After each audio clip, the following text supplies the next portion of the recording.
अस्सलाम वालेकुम ख़वातीन हज़रात, मैं हूँ इसरार अहमद कसाना। और आजकल एक बड़ा एक इशू बना हुआ है और वो है आया सोफिया के हवाले से। बहुत से लोग अपनी राय दे रहे हैं, कोई कुछ कह रहा है, कोई कुछ कह रहा है। एक तरफ से ये कहा जा रहा है कि ये जो चर्च एक ज़माने में हुआ करता था उसको मस्जिद बना दिया गया था, फिर मस्जिद के बाद वो सदियों तक मस्जिद के तौर पर काम करता रहा। उसके बाद फिर अतातुर्क साहब आए तो उन्होंने उसको मस्जिद से म्यूज़ियम बना दिया।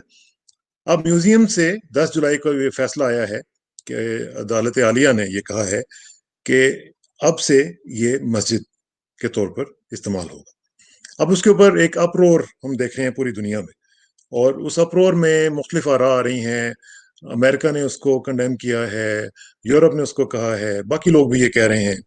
लेकिन तुर्की के सदर ने उसी वक्त फौरन जैसे ये फैसला आया, उन्होंने एक डिक्री जो है वो जारी की और उसको कहा जी कि ये अब ऑफिशियल लेवल पे मस्जिद बन गई है। आपने देखा होगा बहुत सारे लोगों ने जाके वहां पे अजानें दी, नमाज पढ़ी, और एक खुशी का सा समा हम देख रहे हैं वहाँ। अब इसकी जो एक्चुअल सूरत हाल है वो है क्या, और उसका शरई और अखलाकी तौर पर क्या जवाज है और क्या नहीं है, क्या ये डिसीजन दुरुस्त है या नहीं है, इसका जरा आज हम तजिया करते हैं। और हमारे साथ मौजूद हैं इस्लामी नजरियाती कौंसिल के चेयरमैन जनाब किबला याद साहब।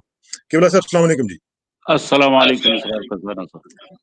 बहुत शुक्रिया आपका ज्वाइन करने का। मैं जरा लोगों को ये बता दूं कि किबला साहब इस्लामी नजरियाती कौंसिल के चेयरमैन हैं, लेकिन आज जो वो गुफ्तगू करेंगे वो पर्सनल कैपेसिटी में करेंगे, क्योंकि इस्लामी नजरियाती कौंसिल का जिन लोगों को पता है उसका कॉन्सेप्ट और इसका तरीकाकार ये है कि ये जो इसका चेयरमैन होता है वो पूरी बॉडी का स्पोक्समैन होता है। वो ऑन हिज ओन कोई डिसीजन नहीं कर सकता, ना ही वो अपनी डिसीजन को किसी पर मुसलत कर सकता है। तो इसलिए जब तक कि वो इस्लामी नजरियाती कौंसिल इसके ऊपर कोई फैसला नहीं करती या कोई राय नहीं देती, उस वक्त तक किबला साहब जो हैं वो जो भी राय देंगे वो अपनी पर्सनल राय होगी। इज दैट राइट जी किबला साहब, मैं सही कह रहा हूँ? बिल्कुल कसाना साहब, आपने बहुत अच्छी वजाहत की, शुक्रिया। बड़ी मेहरबानी। अच्छा, अब जरा बात करते हैं कि ये जो आया सोफिया का मामला है, इसको आप किस तरह देख रहे हैं? इसका थोड़ा सा जरा मुझे अपने पर्सनल ओपिनियन इस लिहाज से बताएं कि जी, आप इसको किस नजर से देख रहे हैं जी। बिस्मिल्लाहिर्रहमानिर्रहीम। इसरार कसाना साहब, मैं खुद इस्तांबुल 3 मरतबा गया हूँ और ये आया सोफिया चर्च को अंदर से मैं ये नहीं कहता कि मुकम्मल तौर पर देखा है, क्योंकि वो बहुत बड़ी इमारत है और उसको देखने के लिए एक दिन काफी नहीं है। इसके साथ साथ फिर नीली मस्जिद भी है, ब्लू मॉस्क, और एक और जामे मस्जिद भी तकरीबन इसके आसपास मौजूद है। तो इसका तारीखी पस मंजर ये है कि एक तो इसकी इब्तिदा होती है 1453 से, कि जब सुल्तान मोहम्मद फातेह सानी इसको फतह करता है और कैसर रूम को शिकस्त दी जाती है। फिर इसका आता है 1935, कमाल अतातुर्क ने जब इसको म्यूजियम बनाया। और फिर आता है 2020, तैयब उर्दवान और तुर्की की अदालत आलिया के फैसले और तैयब उर्दवान की डिक्री, यानी एक हुक्म। तो जहां तक शरई और कानूनी तौर पे मामले का ताल्लुक है, तो यकीनन सुल्तान मोहम्मद फातेह जो थे, 1453 के जो बैनुल अक़वामी मुसल्लम कवानीन थे, ये तरीका कार था, उसके मुताबिक फातेह कुव्वत को इस बात की इजाजत थी कि जो मकबूजा इलाके हैं उनके मुताबिक उनको जब फतह कर लिया जाए तो फिर उसको ये इजाजत है कि वो उसके बारे में जो भी फैसला करे, ये उस वक्त का राइज मुसल्लमा कानून जो लोग करते थे, सिर्फ मुसलमान नहीं बल्कि दीगर फातेह अक़वाम भी। चुनांचे सुल्तान मोहम्मद फातेह के उस वक्त का इक़दाम जो था वो जी कानूनी तौर पर तो सही था, शरई तौर पर भी सही था। अब लेकिन अब हमने ये देखना है कि हवाले कानूनी शरई अपनी जगह, लेकिन एक हवाला जो है वो अखलाकी हवाला भी है।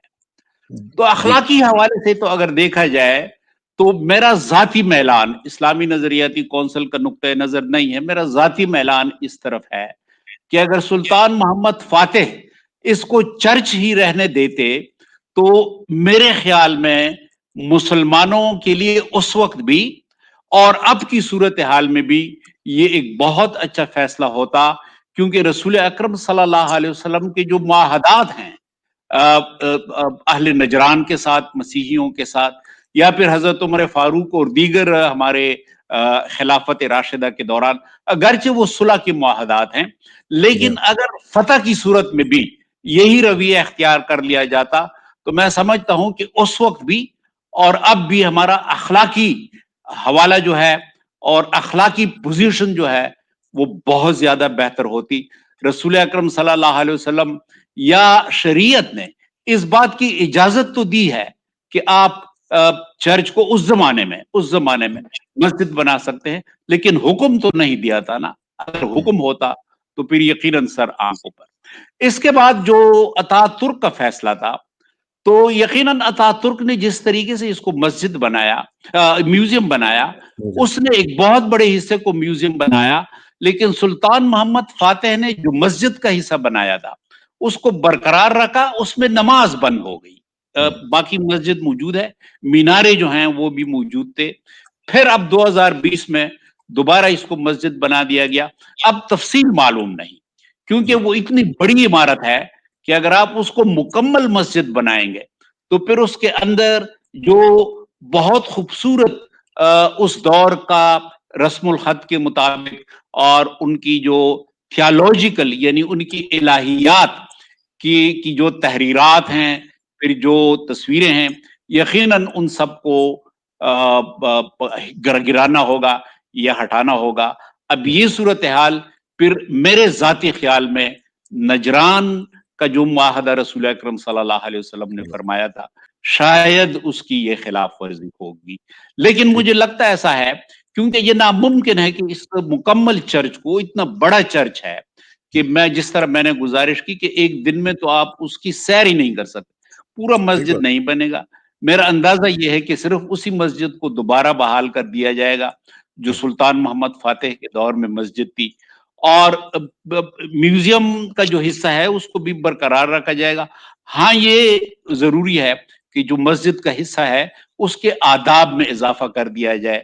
میوزیم کے میں جانے والے لوگ جو ہیں یقیناً ان میں غیر مسلم بھی ہوں گے، تو پھر ان کو کس طریقے سے جو مسجد کا حصہ ہے اس کے آداب کو کیسے ملحوظ خاطر رکھے۔ تو یہ میرے ذاتی خیالات ہیں جو میں نے آپ کے سامنے پیش کی۔ ٹھیک ہے۔ اچھا ڈاکٹر صاحب، ایک چیز آپ نے بتائی کہ اخلاقی طور پر جو ہے یہ اس طرح ہونا چاہیے تھا، ایک ہائی مورل گراؤنڈ ہم لے سکتے تھے، لیکن اگر جو لوگ یہ کہہ رہے ہیں کہ یہ اسلام کے خلاف ہے یا اسلام کی روح کے خلاف ہے یا شرع کے خلاف ہے، تو آپ اسے اگری نہیں کرتے۔ شرعی لحاظ سے یہ بات درست تھی جو سلطان محمد نے کیا کہ جب آپ نے قبضہ کر لیا تو شہر پورا آپ کے ہاتھ میں آ گیا، اور اس میں جو جو چیزیں تھیں وہ آپ کے ہاتھ میں آ گئیں، تو اس میں اس نے کوئی غلطی نہیں کی۔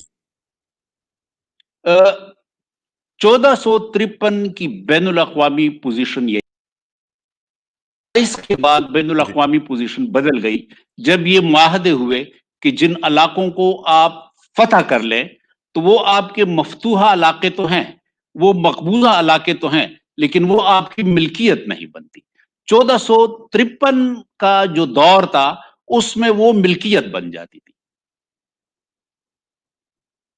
تو اس میں آپ بیسیکلی یہ کہہ رہے ہیں کہ اس وقت ملکیت بن جاتی تھی، اب جو ہے وہ ملکیت نہیں بنتی، اور اسی وجہ سے اسرائیل نے جو قبضہ کیا ہوا ہے اس کو انٹرنیشنل لا جو ہے وہ نہیں مانتا ہے۔ یہ صورتحال ہے کہ وہ مقبوضہ علاقہ تو ہے، یا جس طرح ہم مقبوضہ کشمیر کے بارے میں کہتے ہیں، لیکن وہ ان کی ملکیت قانونی طور پہ 1928 کے جو معاہدہ ہے اس کے مطابق نہیں ہے، یہ زیر قبضہ علاقے ہیں۔ اس وجہ سے مسجد اقصیٰ کے اندر اسرائیل کی جو مداخلت ہے، بین الاقوامی عدالت انصاف نے بھی اس کو صحیح قرار نہیں دیا۔ ٹھیک ہے، تو اس وقت جو ترکی کی پوزیشن ہے، آپ اس کو یہ بیسیکلی یہ کہہ رہے ہیں کہ لیگلی ان کی جو پوزیشن ہے وہ ٹھیک ہے، لیکن مورل ہائی گراؤنڈ وہ لے سکتے تھے اگر کہتے کہ جی ٹھیک ہے اس کو میوزیم ہی رہنے دیں، اور اگرچہ عدالت عالیہ کا فیصلہ آ بھی گیا ہے تو ہم اس کو میوزیم ہی رکھتے ہیں، ایسی کوئی بات نہیں ہے۔ ترکی کے عوام کا فیصلہ ہے، ترکی کی عدالت کا فیصلہ ہے، تو اس میں تو ہم یقیناً اچھا نہیں لگتا کہ ہم مداخلت کریں، لیکن ایک दर्द दिल रखने वाले मुसलमान और बिलखुसूस तुर्की के लिए तजवीज हम ये कर सकते हैं कि जो सुल्तान मोहम्मद फातेह की पोजीशन थी, अगर उसी को बरकरार रखा जाए और पूरा जो म्यूजियम है उसको मुकम्मल तौर पे यानी मस्जिद में तब्दील ना किया जाए, वही हिस्सा जो सुल्तान मोहम्मद फातेह के जमाने में मस्जिद का हिस्सा था और उसमें मीनारे भी तामीर किए गए थे, और बाकी हिस्सा जो है उसको बतौर म्यूजियम और बिलखुसूस जो उनकी तहरीरात हैं, जो उनकी तस्वीरें हैं, उनको बिल्कुल ना छेड़ा जाए। बिल्कुल ना छेड़ा जाए, लेकिन लेकिन मसला तो फिर वही आ जाता है कि अगर मस्जिद बनती है तो वो जो तस्वीर हैं वो तो फिर मस्जिद में नहीं रखी जा सकती। अब ये बिल्कुल आपकी पोजीशन सही है, लेकिन अभी तक ये क्लियर हमें मीडिया के जरिए मालूम नहीं हुआ कि जो अदालत का फैसला है और तैयब उर्दवान साहब की जो डिक्री है, आया वो पूरे आया सोफिया चर्च को मस्जिद में तब्दील करना है या सुल्तान मोहम्मद फातेह की पोजीशन या जो उस वक्त की सूरत हाल है उसको बहाल करना है। ठीक ये है, पता चल जाए तो फिर शायद हम ज्यादा फोकस्ड गुफ्तगू करने की पोजीशन में होंगे। ठीक है। अच्छा डॉक्टर साहब, एक चीज जरा मुझे बताएं कि ये जो मस्जिद कर्तबा के हवाले से भी एक बात आती है कि मस्जिद कर्तबा के ऊपर भी उन्होंने कब्जा किया और मुसलमान जो है वो नहीं जा सकते, लेकिन इसके बारे में तो कहा जाता है कि सुल्तान ने इसको बाय कर लिया, खरीद कर लिया और अपने पैसे उसको दे दिए। उसके बारे में कि जो मुआहदा है वहां पे म्यूजियम में पड़ा हुआ है।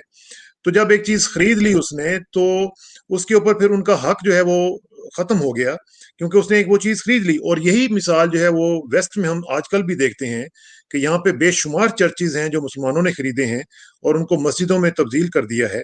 तो उस लिहाज से आप समझते नहीं है कि वो जस्टिफाइड था उसको मस्जिद बनाने में, या आज तुर्क ये मुतालबा करने में जस्टिफाइड थे कि वो मस्जिद थी और उन्होंने ज्यादती की जिन्होंने इसको म्यूजियम में बनाया, बदल दिया, और आज हम वापस उसको मस्जिद बना रहे हैं।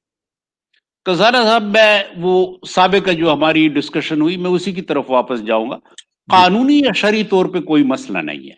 ठीक असल ठीक। चीज जो है वो जिस चीज पे मैं जोर दे रहा हूं वो ये है कि एक अखलाकी हवाला भी होता है।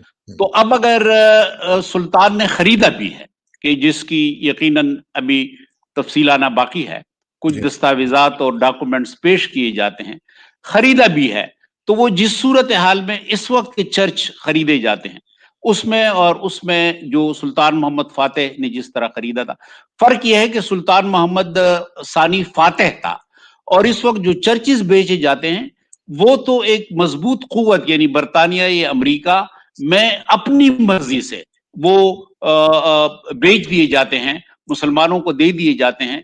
वो ऐसा नहीं है कि मुसलमान कोई एक फातेह कुव्वत की हैसियत से वहां गए हैं और वो अब कोई चर्च खरीद रहे हैं। तो ये बाहमी रजामंदी का एक सौदा है जो कि बरतानिया, अमेरिका, नॉर्वे हर जगह होता है।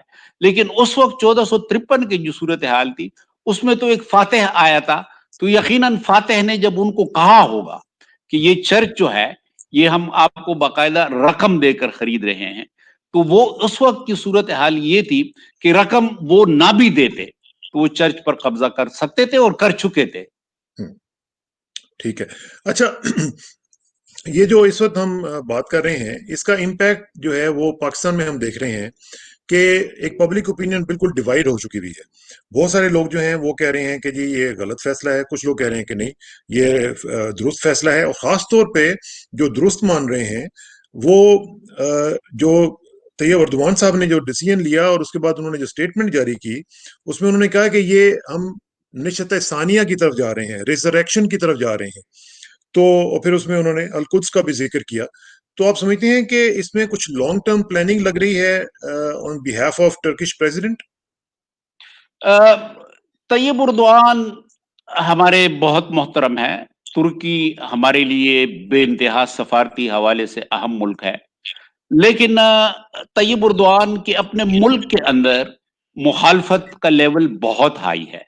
यानी मैंने जो तहरीरात पढ़ी हैं तो ये कोई 50, 49, 51, 48 इस किस्म का वो है, एक रेशो है। ठीक। तैयब उर्दवान के बारे में खुद तुर्की के अंदर आपने अभी हालिया बल्दियाती इंतखाबात में देखा होगा कि इस्तांबुल में आपकी पार्टी को शिकस्त हुई थी اور بہت ہی یعنی وہ علاقے کہ جو اسلامکلی ایک تاریخی ہمارے علاقے ہیں.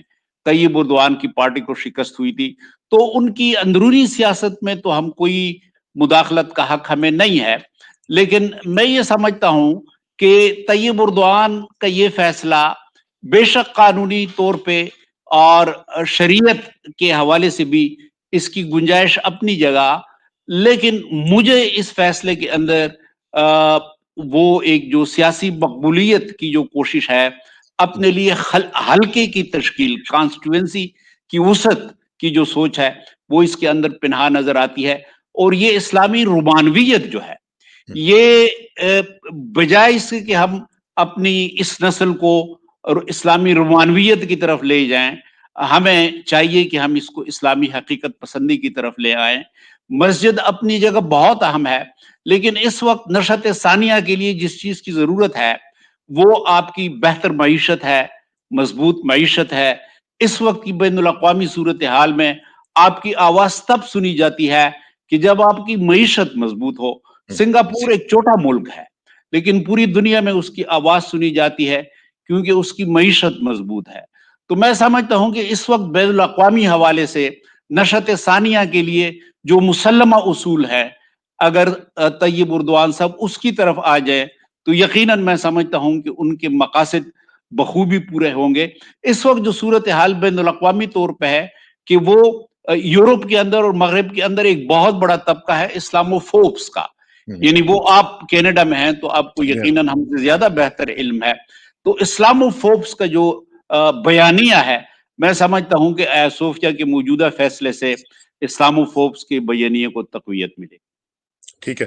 اچھا, اس کے ساتھ کچھ وہ 2023 کا بھی کچھ آپ لنک دیکھ رہے ہیں, کیونکہ 2023 میں جو معاہدہ ہے 100 سال والا, اس نے پورا ہو جانا ہے, تو کیا سمجھتے ہیں کہ اس کا بھی اس کے ساتھ کوئی تعلق ہے جی؟ بالکل لگتا ہے کہ طیب اردوان کے جو اہداف ہیں اور جو ان کی پالیسی ہے وہ لانگ ٹرم حوالے سے ہے, اور طیب اردوان کی کوشش یہ ہے کہ وہ ترکی کو ایک بڑی طاقت کے طور پہ منوا لے. یہ اس کی جائز خواہش ہے, اور ہمیں بڑی خوشی ہوگی, ترکی ہمارا بہت ہی قریبی عزیز دوست ملک ہے کہ وہ, لیکن میں سمجھتا ہوں کہ آج کی دنیا میں ضرورت اس بات کی ہے کہ ہم امن کی طرف آئیں, بہتر تعلقات کی طرف آئیں. چین سے آپ سیکھ لیں کہ چین نے جنگ کی پالیسی ترقی کی پالیسی اور بہتر معیشت کی پالیسی کی طرف آیا, تو آج چین کی صورتحال آپ دیکھیں کہ بین الاقوامی طور پر اس کی آواز کتنی مضبوط ہے. میں سمجھتا ہوں کہ طیب اردوان جنگ کی طرف آئیں, باقی ممالک کے اندر مداخلت کی طرف جائیں, تو جو ان کے مقاصد ہیں ترقی کے اور ایک طاقت کے طور پر ابھرنے کے, شاید وہ پورے نہ ہوں. ہمیں یہ انجام صدام حسین سے اور کرنل قذافی کی صورتحال سے ہمیں سمجھنا چاہیے. آپ نے بھی تھوڑی دیر پہلے کہا ڈاکٹر صاحب کہ رومانویت کی طرف نہیں جانا چاہیے, اور اگر آپ کا ایک ایسا بیک گراؤنڈ ہے جو ایک زمانے میں آپ نے ایک عرصے تک حکومتیں کی ہوئی ہوں اور بہت بڑے علاقے پر کی ہوئی ہوں, تو آپ اس کو ڈسکنیکٹ بھی تو نہیں کر سکتے نا اپنا جو پورا آپ کا پیراڈائم ہے, آپ کا پورا جو تھاٹ پروسیس ہے, اس سے آپ کو اس کو کیسے آپ نکال کیسے سکتے ہیں؟ یہ سلطنت یہ بلکہ اس سے بہت پہلے ترک جو تھے وہ ترکمان بالخصوص سلجوقوں کی صورت میں, اور اس سے پہلے بھی یہ پوری ایک لمبی تاریخ ہے, لیکن ان کی یہ تاریخ ایک تو فتوحات کے حوالے سے ہے, لیکن ایک معاشی علوم کی ترقی کے حوالے سے ہے, سائنس کی ترقی کے حوالے سے ہے. تو میں سمجھتا ہوں, اور ایک بہتر معیشت کی ترقی کے حوالے سے ہے. انسانیت کو بہت کچھ انہوں نے کنٹریبیوٹ کیا ہے.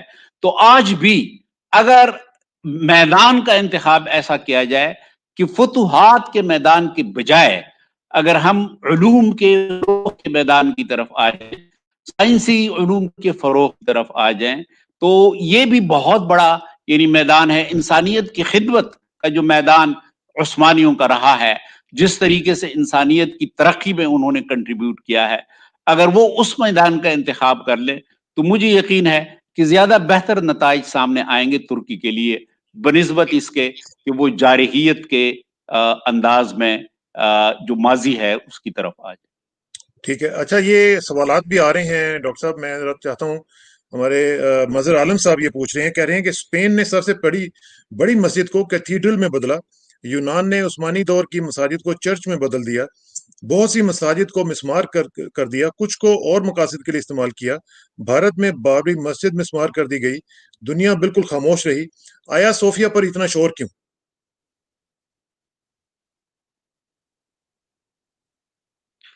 دیکھیں, جو غرناطہ اور قرطبہ کے جو تھے مسلمان فتح کیا گیا, تو ہم نے اس پر اس وقت کا قانون کے مطابق اسے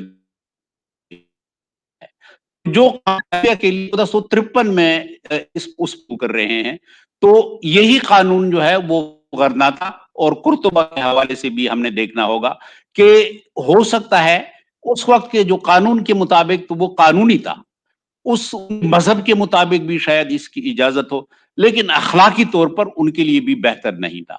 تو یہی چیز انڈیا کے لیے بھی ہے, لیکن اس کا یہ مطلب نہیں کہ اگر کوئی اور قوم غیر اخلاقی مظاہرے کر رہی ہے تو رد عمل میں مسلمان بھی ایسا ہی کریں. بہتر اخلاقی پوزیشن کا مطلب بھی یہ ہوتا ہے کہ دوسرے لوگ اگر کوئی اخلاقی حوالے سے گری ہوئی حرکت کر بھی لیں تو اس کا یہ مطلب نہیں کہ اس کا جواب بھی اسی کوائن میں دیا جائے. اور اسی کوائن میں دینے کا جو ایک ذکر ہے وہ یہ لیٹر ہے, یہ جو نبی کریم صلی اللہ علیہ وسلم کا ایک لیٹر ہے جو کہ انہوں نے لکھا تھا, اور اس میں بڑا واضح طور پر انہوں نے یہ کہا تھا, فرمایا تھا کہ یہ جو تمام لوگ ہیں جو نان مسلمز ہیں, ان کے جو معبد ہیں, ان کی جو ورشپنگ پلیسز ہیں, وہ سیکیورڈ رہیں گی اور تا قیامت رہیں گی. اور اس کے اوپر انہوں نے گارنٹی کی تھی کہ جو شخص بالکل بھی نجران کا معاہدہ مسلمان ہے ہے اور میرا اور پھر فالوور خلافت ہے راشدہ اس میں کے اوپر کام معاہدے کرے. ہیں. جی یہ خلافت راشدہ میں معاہدے ہیں, نجران کا معاہدہ ہے. اور آپ اسلام کی اور رسول اکرم صلی اللہ علیہ وسلم کا عمومی مزاج دیکھیں تو وہ عمومی مزاج جو تھا وہ احترام کا, احترام انسانیت کا, لوگوں کے ساتھ بہتر رویوں کا, ایک مہربان شخصیت کے طور پہ رسول اکرم صلی اللہ علیہ وسلم کو ہم ہمیشہ سے دیکھتے ہیں. بالکل ٹھیک بات ہے. اور یہ جو لیٹر ہے یہ باقاعدہ طور پر یہ لکھا ہوا ہے کہ یہ تا قیامت ویلڈ رہے گا. اس میں یہ نہیں ہے, کوئی ٹائم اینڈ سپیس کا ذکر نہیں ہے. اور اس میں یہ میں واضح کرتا چلوں کہ یہ ضروری نہیں ہے کہ یہ لیٹر جو ہے اس کا انطباق جو ہے وہ آپ اس سچویشن پہ کر سکیں, کیونکہ اس میں جو شرعی طور پہ ذرا ڈاکٹر صاحب نے بھی فرمایا کہ شرعی طور پر اس میں کوئی قباحت نہیں تھی جس طرح کہ سلطان فاتح نے کیا. اس کے بعد اخلاقی طور پر یہ ایمفسائز کیا جا رہا ہے کہ اس طرح کیا جاتا تو زیادہ بہتر ہوتا, لیکن شرعی طور پر ڈاکٹر صاحب بھی اگری کر رہے ہیں کہ کوئی مسئلہ نہیں تھا. لیکن ساتھ ساتھ یہ چیز جو ہے یہ ہمیں ہمیشہ یاد رکھنی چاہیے کہ یہ جو لیٹر ہے یہ نبی کریم صلی اللہ علیہ وسلم نے تا قیامت اپنے پیروکاران کے لیے, اپنے تمام مسلمانوں کے لیے, پوری امت کے لیے یہ ایک گائیڈ لائنز سیٹ کر دی ہیں کہ جو بھی لوگ ہیں جو نان مسلمز ہیں ان کی تمام پراپرٹیز اور ان کی جو معبد ہیں, خاص طور پہ جو عبادت گاہیں ہیں, ان کو آپ کبھی چھیڑیں گے نہیں, آپ ان کو کبھی تنگ نہیں کریں گے, ان کو خراب نہیں کریں گے, اور ان کی ذمہ داری آپ کے اوپر ہوگی.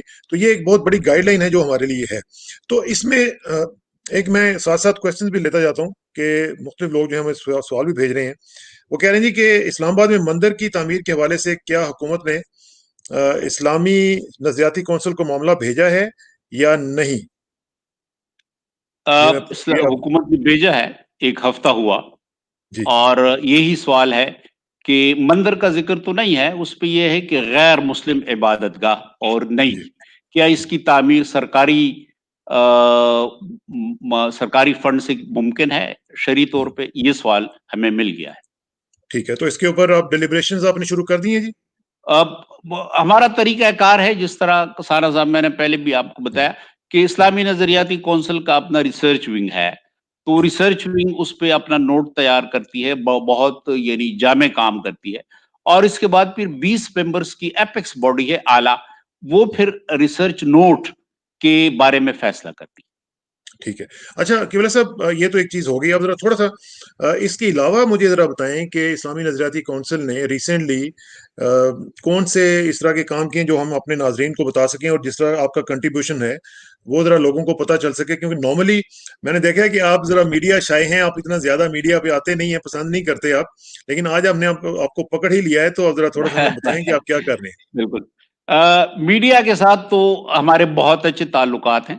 जब भी मीडिया राब्ता करता है तो यकीनन हमारे लिए ये एक एज़ाज़ की बात है, क्योंकि मीडिया जो है ये तो जमहूरी निज़ाम में एक बहुत मज़बूत सतून के तौर पर है, एक इदारा रियासत का। तो कभी हमने मीडिया से अपने आप को दूर रखने की कोशिश नहीं की। इस्लामी नज़रियाती कौंसिल का मेरा ये टेन्योर जो है ये तकरीबन 2.5 साल का है, और इसमें बहुत अहम फैसले आए हैं, मुश्किल फैसले भी आए हैं। मसलन नैब के हवाले से हमारी रिपोर्ट आई है, और हमने नैब जो नेशनल अकाउंटेबिलिटी ब्यूरो है, इसके कुछ दफ़ात को शरीयत के खिलाफ करार दिया है। इसी तरीके से एक बड़ा मुश्किल सवाल आया था कि जो मेंटल हेल्थ के जो ऐसे मरीज होते हैं कि जो जिनको आप इनसेन यानी पागल डिक्लेयर कर लें, तो अगर वो खुदकुशी की कोशिश कर लें, तो उसके लिए शरीयत का क्या हुक्म है। तो उसमें भी हमने बाकायदा डॉक्टरों के साथ, माहिरीन नफ्सियात के साथ मशवरा किया, और इस्लामी नज़रियाती कौंसिल की रिपोर्ट ये आई, जायज़ा ये आया, सिफारिश हमारी ये आई कि अगर खुदकुशी ऐसे लोग खुदकुशी की कोशिश करें कि जो मेंटली मेंटल इलनेस की इस पोजीशन पे हो कि उनको हुँ, मजनून करार दिया जा सकता हो, तो फिर उनके लिए गुंजाइश है। इसी तरीके से एक बहुत मुश्किल मसला कि जो मजहबी सर्कल्स के लिए तो बहुत मुश्किल था, वो ट्रांसजेंडर्स के हुकूक जी। और उनके बिलखुसूस जिसको वो कहते हैं सेल्फ परसीव्ड आइडेंटिटी, एसपीआई, कि जिस तरीके से वो अपने आप का तारुफ कराएं, उसी हैसियत से उनको कबूल किया जाए और उनको मेडिकल टेस्ट्स के लिए मजबूर ना किया जाए। चुनांचे उनका भी फैसला इस्लामी नज़रियाती कौंसिल, और फिर हमने के लिए हुकूक कि मर्द और औरत हज, ज़कात, मीरास वगैरह ये तमाम चीज़ें हमने तय कर ली। तो ये एक मुश्किल फैसला था, क्योंकि पाकिस्तान के अंदर इस मसले का इतना बेहतर इदराक मौजूद नहीं है। लेकिन हमने इंसानी हुकूक की तंजीमों के साथ, खुद ट्रांसजेंडर्स के साथ राब्ते किए, उनको सुना, उनसे इंटरव्यूज़ किए, और इसके बाद फिर हम इस नतीजे पे पहुँचे। तो एक लंबी फ़हरिस्त है हुँ। कि जो हमने इक़दामात उठाए हैं और सिफ़ारिशात दी हैं। तो इसमें नॉर्मली क़िबला साहब, आपका प्रोसीजर क्या होता है? कितने लोग हैं जो कि रिसर्च कर रहे होते हैं? और आपकी जो गवर्निंग बोर्ड है, या इस तरह जो भी आपकी डिसीजन मेकिंग बॉडी है, उसमें कितने लोग हैं इस वक़्त जी? जो हमारा रिसर्च ग्रुप है, उसमें तो हमारे पास इस वक़्त मौजूद हैं तकरीबन 8 लोग, कि जिसमें कुछ ट्रांसलेटर्स भी हैं, कि जो मवाद हमें अरबी, अंग्रेज़ी में मिलता है, और उसके अगर तर्जुमे की ज़रूरत हो, तो फिर उसको तर्जुमा किया जाता है। और जो एपेक्स बॉडी है, यानी जो फाइनल फैसला करती है और सिफ़ारिश तरतीब देती है, उसमें 20 मेंबरान हैं बशमूल चेयरमैन, कि जिसमें 7 उलमा होते हैं और मुख्तलिफ मसालिक है। 2 उसमें जजेस हैं, सुप्रीम कोर्ट या हाई कोर्ट के। इस तरीके से उसमें लॉ के माहिरीन होते हैं। ये फिर पूरी एक हमारी बॉडी बन जाती चलें, ये तो अल्लाह करे कि जो आपने चीज़ें दिखाई हैं और बताई हैं अभी तक, मुझे तो उम्मीद नहीं थी कि आप इस तरह के इश्यूज़ को भी छेड़ेंगे जो कि बड़े कंट्रोवर्शियल हैं, ख़ास तौर है। पे बिल्कुल, बिल्कुल। ट्रांसजेंडर वगैरह का जो मसला है।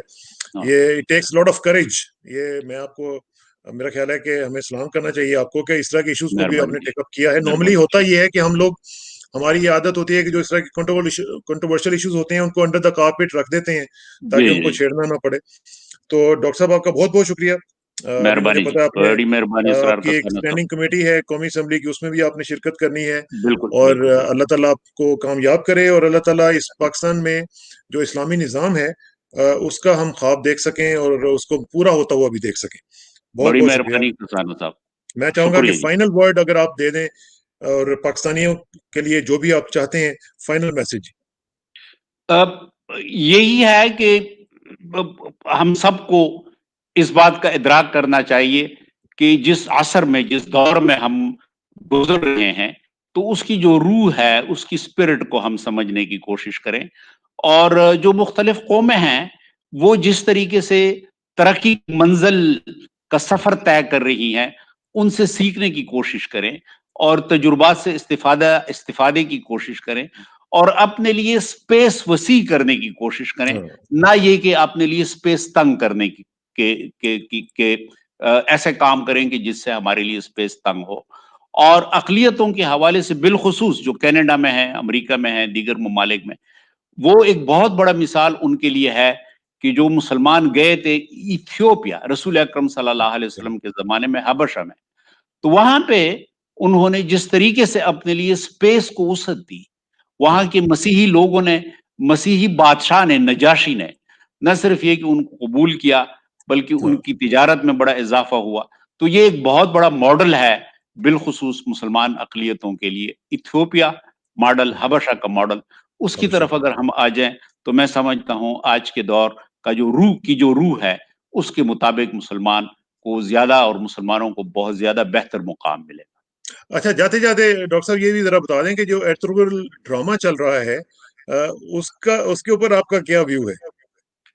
वो ज़ाती व्यू है और हाँ, ज़ाती व्यू भी यही है कि मैं समझता हूँ कि हमें ऐसे ड्रामे चाहिए कि हाँ, जिसमें हम नई नस्ल को अपने माज़ी के बारे में बताना भी चाहें, तो ये चीज़ बताएँ कि हमने इंसानियत को कैसे कंट्रीब्यूट किया, हमने कैसे साइंस को तरक्की दी, हमने कैसे मुआशरती उलूम को तरक्की दी, हमने कैसे उस वक़्त की जो ज़िंदगी थी और अगर हम तकाबुल करना चाहें, तो यूरोप के डार्क एजेस के साथ कि जहाँ सफाई नहीं थी, जहाँ बीमारियाँ थी, जहाँ रोशनी का इंतज़ाम तक नहीं था। उस हाँ, वक़्त मुसलमानों ने रोशनी का इंतज़ाम किया। उस वक़्त मुसलमानों की सफाई का जो मेयार था, वो बेहतरीन था। तो वो जो कंट्रीब्यूशन हमने टुवर्ड्स ह्यूमैनिटी की है और हाँ। उलूम के फ़रोग़ में की हैं, जामियात के क़याम में की हैं, वो उस पर मबनी ड्रामे अगर हम पेश करें, तो शायद वो ज़्यादा मुफ़ीद होगा। ज़्यादा बेहतर होंगे। अल्लाह करे कि आपकी ये जो ख़्वाहिश है ये पूरी हो और बेसिकली जो मैसेज आप दे रहे हैं वो प्रैग्मैटिज़्म का है कि आप देखें कि हालात क्या कहते हैं और उसके मुताबिक अपनी पॉलिसीज़ जो हैं, आप उनके मुताबिक उनको डिज़ाइन करें और नॉलेज जो सीकिंग इकोनॉमीज़ होती हैं, वही तरक्की करती हैं, वही आजकल के दौर में फ्लरिश करती हैं और वही आगे जाके इम्पैक्ट क्रिएट करती हैं। डॉक्टर साहब आपका बहुत-बहुत शुक्रिया। आपसे इंशाल्लाह राब्ता रहेगा मेहरबानी और आखिर में दुआ कि मेरी इज़्ज़त के लिए काफ़ी है कि मैं तेरा ही बंदा हूँ और मेरे फ़ख्र के लिए काफ़ी है कि तू ही मेरा परवरदिगार है। तो बिल्कुल उसी तरह है जिस तरह मैं चाहता हूँ। मुझे भी उसी तरह बना दे जिस तरह तू चाहता है। स्पुरदम बतोमाए खेचरा, तू दानी हिसाबे कम व बेशरा। मुझे इसरार किसाना को डॉक्टर किबला याज़ साहब के साथ इजाज़त दीजिए। जल्दी मुलाकात होगी इंशाल्लाह। अल्लाह हाफ़िज़। मेहरबानी।